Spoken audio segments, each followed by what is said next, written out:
Hi everyone, welcome to my channel. Today we will talk about how we can work with the inventory setup, how we can define in the inventory setup, and what we need to be considered here.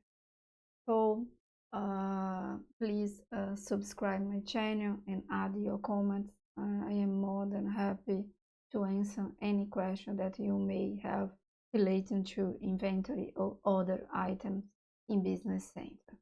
So let's go to Business Central and check what we can do relating to inventory setup. So here, let's find the inventory setup in Business Central. So click here in Explore More. In the Finance item, we have the inventory, and here we have the inventory setup. So here, let's go to change this to edit mode, so it's more easy for us to check. So first item here is automatically cost posting.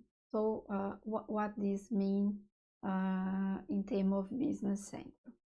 So every time that you post a purchase invoice and then you post like a sales or something that change the cost in Business Central, you need to define here if you want to post this automatically. That means for every transaction that you do, for every document you want to post this in Business Central in the same moment, or if you not activate this, that means that you need to run a job in another period in order to post this. This is something that you need to consider for your company, because sometimes if it's a small company, it's okay that you can activate this automatic cost posting. But sometimes if it's a big company and have a lot of transaction in the inventory, this can cause some problems in terms of performance. So it is something that you need to consider and check what is best for your company. Okay. But basically what you need to understand here is like, if you activate this, that means that every time that we have adjusting the cost, the system will post this automatically. The good things about this is like that you always have like your account ledger update. So in this case, when you use this automatically, you don't need to care about this difference. That means that sometimes you, when you not activate this, we have some case that in the end of the month, for example, you don't have all the values in the account ledger, so you cannot close the month, and this is something that you need to check what is best for you to. Okay, the other option here is the expect cost posting to GL. So what this means when we talk about expect cost. So what happened in Business Central is that you always you will receive the goods, and then you go and post the invoice. So what happened here, and this when you talk about the sales process, is basically the same. You can ship the goods, and then later you can invoice the goods. Of course, that this just makes sense when we are talking about when you buy and when you sell goods, right? So we can have this difference, and here you can decide if you want to post. That means that you want to post in the GL numbers this expect cost posting. That means that you have a value when you receive the goods, that you post this, and then later when you receive the invoice, the system transfer this value.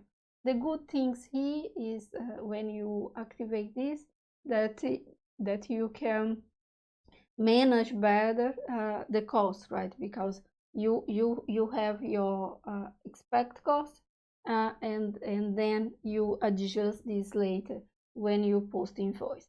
But you always you can also select not post this expect cost. That means that you just post the cost when you post the invoice in business. So it's something that you need to consider, especially when you implement Business Central, what is best and what is makes sense for your business. Okay, so here when we talk about automatic cost adjustment, and if you activate this, you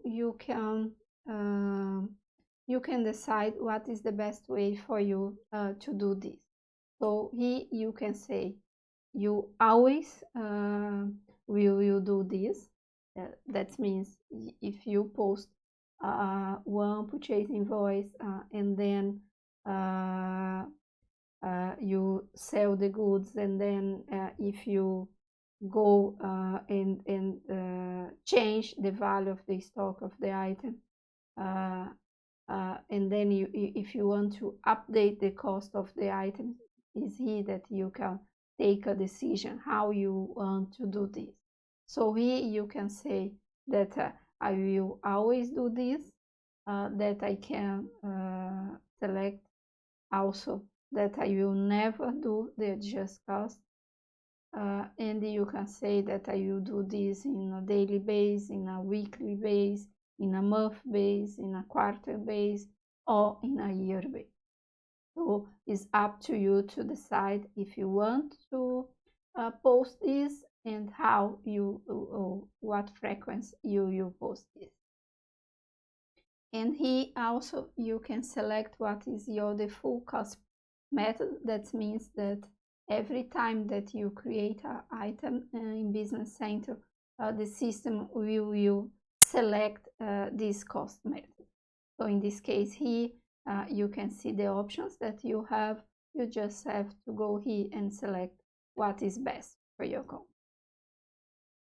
Okay, and then here is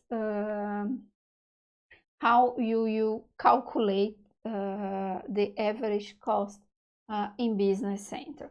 So here we have some option. In this case here, I'm saying that I will calculate the average cost, consider the item, location, and variant. But you have other option. That means that I will not consider the location and the variant to calculate the cost, and that I will do this just based on the item. That means in this case, if you work with 3 locations, doesn't matter what is the location, the item will have the same cost.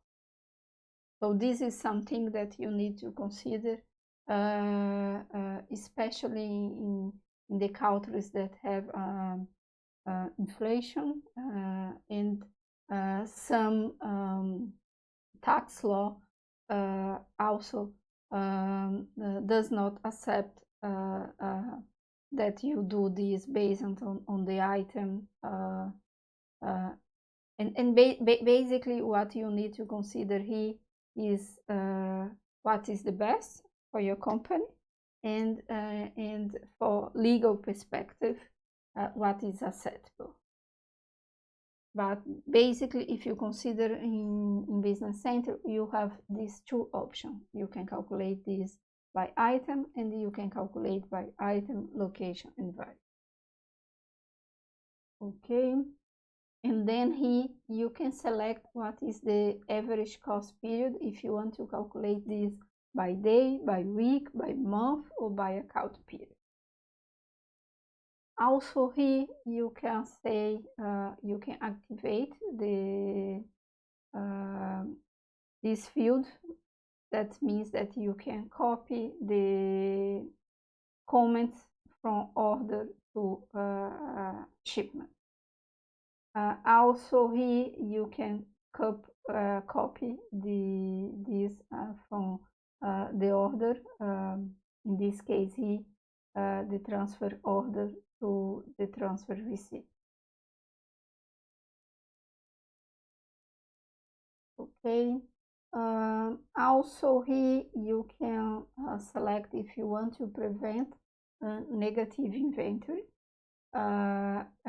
If you want to make the variant mandatory if it exists. If you want to skip the prompt to create the item, and also you can copy the item description to the entry. This is good that you activate. In this way the user can go through in the item entries and check the item description, otherwise they will see just the number. Also, what you can set up here is if the location is mandatory. So what this means, if your company work with location, is good that you specify this as mandatory. This way you will prevent mistakes from the users. So if you not activate this, that means that the user can post the documents with or not location. Also, you can select here what is your item group dimension group code. Sorry, you just have to go here and select. Also is here that we add what is the serial numbers that we will use for the item in Business Central. So you can see here that you have the item number, you have the posted direct transfer number. That means the transfer orders that we can post in Business Central, and also we can decide here how you will work with direct transfer posting. If you want to receive and ship the items, or if you will work with direct transfer. So that means that when you post the transfer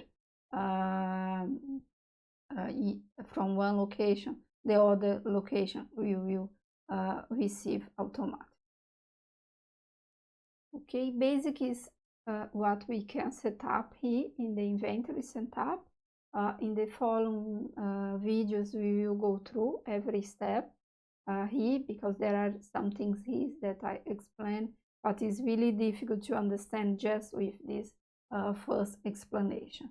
So please, if you have any doubt here about this subject, add your comments. I will be more than happy to explain. So thank you and see you next video.